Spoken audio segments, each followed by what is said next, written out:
Think of Pahalgam, that spot in Jammu and Kashmir, often called mini Switzerland.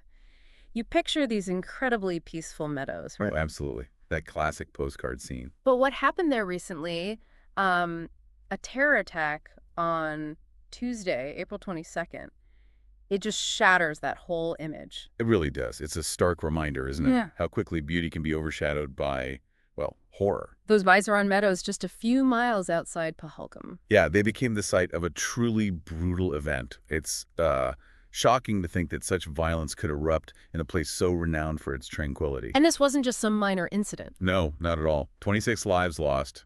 That's a significant and, frankly, deeply disturbing moment for the region. And for this deep dive, we really want to get to the heart of it, the human cost. Yes. We've learned about 3 individuals from Karnataka, Bharat Bhushan, Manjunath Rao, and Madhusudan Somisetty. Right. These aren't just names flashing across a news screen. They were people with stories, families. Exactly, lives full of meaning. Bharat was from Bengaluru, a city, many of us associate with tech.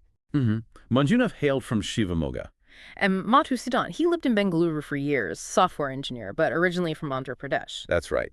And by focusing on their experiences, we can really try to grasp the profound and personal tragedy here. Going beyond just the headlines, you mean? Exactly. To understand the real human impact. So we know this attack in the Bizaran Meadows happened around 3 p.m., And responsibility was claimed by the Resistance Front, the TRF. which, from what we gather, is connected to Lashkar-e-Taiba, Leti. Yes, reportedly an offshoot. There are even names being mentioned. Asif Fauji allegedly leading the assailants. Saifullah Kasuri possibly masterminding it for Linti. Right. Those details are emerging. But honestly, beyond all that, what really stays with you are the personal stories, the people who were lost. It's so vital to remember that. Behind all the geopolitics and security analysis, there are families facing just unimaginable pain. So our aim today is really to explore what we know about Farat, Manjunath, and Madhusudan. Understand a little about their lives, the families who cherish them, and the devastation this has caused. Okay, let's start with Bharat Bhushan. He was 41, Right. A former software engineer in Mathikar, Bengaluru. and he'd shifted to running a diagnostic center. Yes. He sounds like someone who is, well, very methodical. I heard someone mention he probably had a spreadsheet for absolutely everything. Huh. That little detail. It really brings him to life, doesn't it? Suggests that organized approach. Yeah, and this trip to Kashmir, it was a family vacation. A cherished one, it seems. With his wife, Sujatha, and their little boy, Havish, just 3 years old. So young. They'd only set off on April 18th, just a few days before. You can imagine the excitement. Apparently, neighbors had really recommended Kashmir, called it paradise on earth. You picture them looking forward to it, that special family time. And then, in those meadows, the dream just turned into an absolute nightmare. It's horrific. Yeah. And there's that truly chilling detail we learned. About them asking his religion. Yes.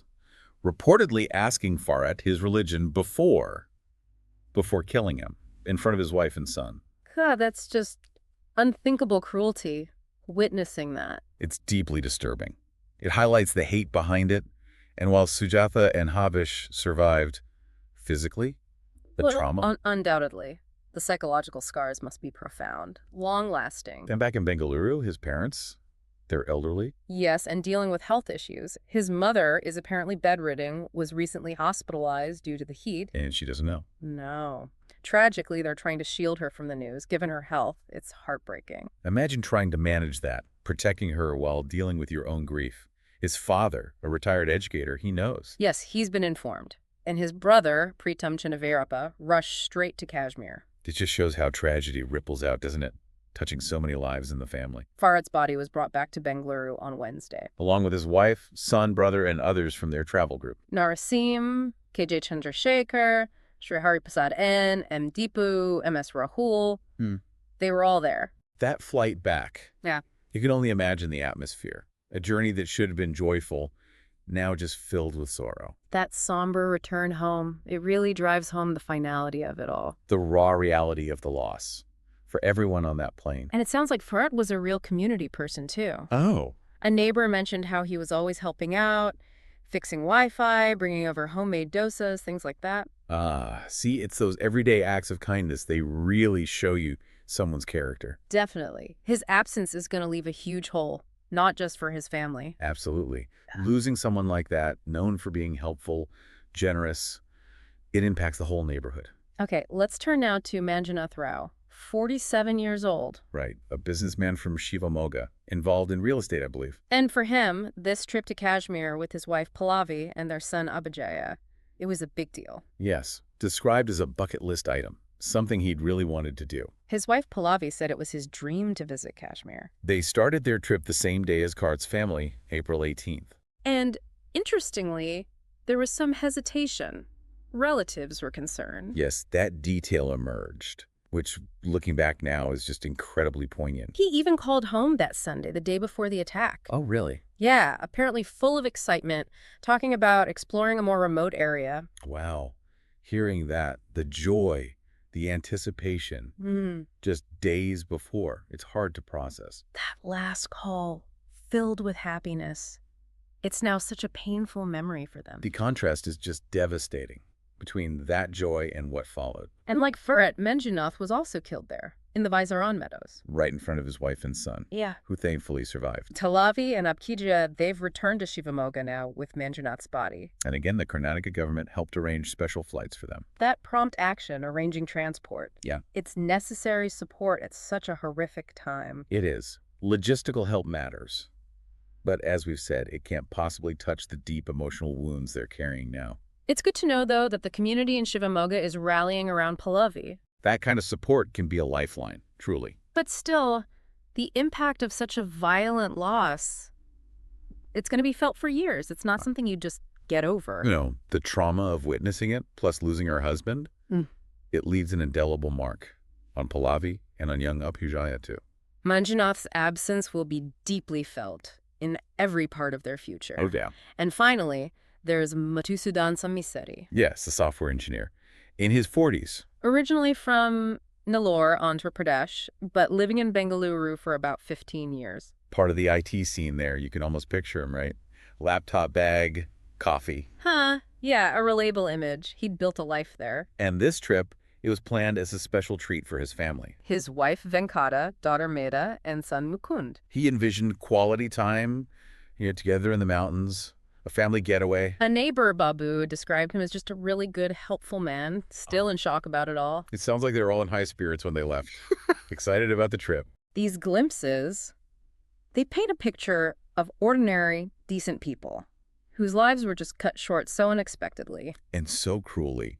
That shared excitement for a family holiday just makes the randomness of it all seem even worse. Tragically, Madhusudan also died in the attack near Pahalgam. While his wife and children survived. Yes. And arrangements were made to take his body first to Chennai, then onto his native village in Andhra Pradesh for the last rites. His wife, children, and another traveler, Padakanla Najendra Kumar, accompanied him on that journey. Having to transport his remains across state lines? That just adds another layer of complexity and pain, doesn't it? It really does. A deeply somber, difficult journey for Venkata and her children returning home without him. So stepping back a bit, let's look at the bigger picture. Okay. The TRF claimed responsibility, linked to Lat, as we said. Yes, and initial reports suggest maybe 7 attackers. And some potentially from across the border, from Pakistan. The involvement of a group like that, with those links, it really highlights the ongoing security challenges in the region. It points to a coordinated act. Aimed at causing maximum devastation. Seems so. The security forces responded quickly, didn't they? Yes, a large-scale search, cordon, helicopter evacuations for the injured. Immediate response. But there have also been these initial intelligence reports suggesting maybe threats were overlooked beforehand. Right. And if that's accurate, it raises serious questions, obviously, about intelligence gathering, analysis, timely action, potential vulnerabilities. Absolutely, and the condemnation has been widespread. From all quarters, it seems. Political leaders in India, Modi, Shah, Singh, the Supreme Court. And celebrities, too. Yeah. Shah Rukh Khan, Salman Khan, Priyanka Chopra, Virat Kohli, Gautam Gambhir. Right. It reflects a collective outrage, a shared sorrow, and international condemnation, too. There were even some politically charged comments from Robert Vadra, sparking a bit of controversy. Yes, which unfortunately can sometimes distract from the main focus on the victims and their families at such a sensitive time. A very immediate fallout, of course, is the impact on tourism in Kashmir. Huge. We're hearing about tourists leaving, cancellations soaring. That could have really serious long-term effects on the economy there, which depends so much on tourism. Definitely. The fear and uncertainty after something like this, it can be devastating for the industry.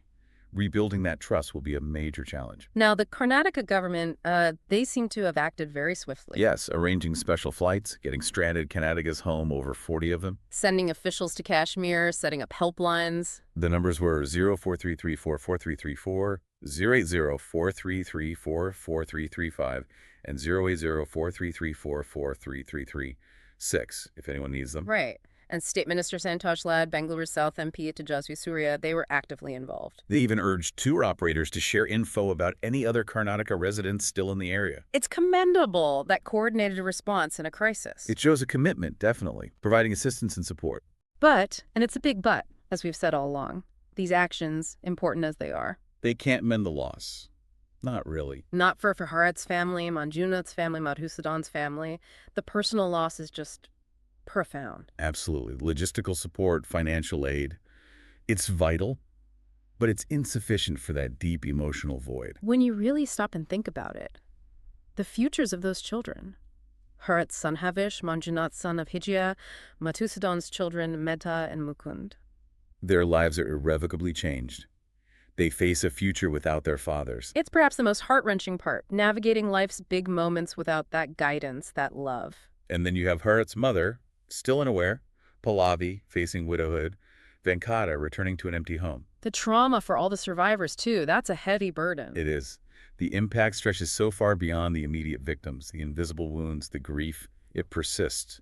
It needs ongoing support, understanding. Ultimately, Bharat, Manjunath, and Madhusudan, they were just ordinary people, like us. Seeking simple joy, time with their families in a beautiful place. And their loss is just this stark, painful reminder of how fragile life is. And why it's so vital to cherish the moments we have. And to strive, somehow, for a world where this kind of violence doesn't happen. Their stories really underscore that shared human desire for happiness, for connection, for simple pleasures, a desire just brutally extinguished. It highlights life's preciousness. And the urgent need to address the roots of this kind of violence. It really does.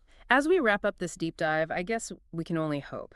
Hope that future trips to beautiful places like Pahalgam can be free from this kind of terror. That the focus can return to the beauty, the simple joys of travel. That's a hope that resonates deeply, I think. It's so important that we remember them. Bharat, Manjunath, Madhusudan, remember the human cost. Their memories serve as that powerful, enduring reminder. The importance of empathy, of remembrance.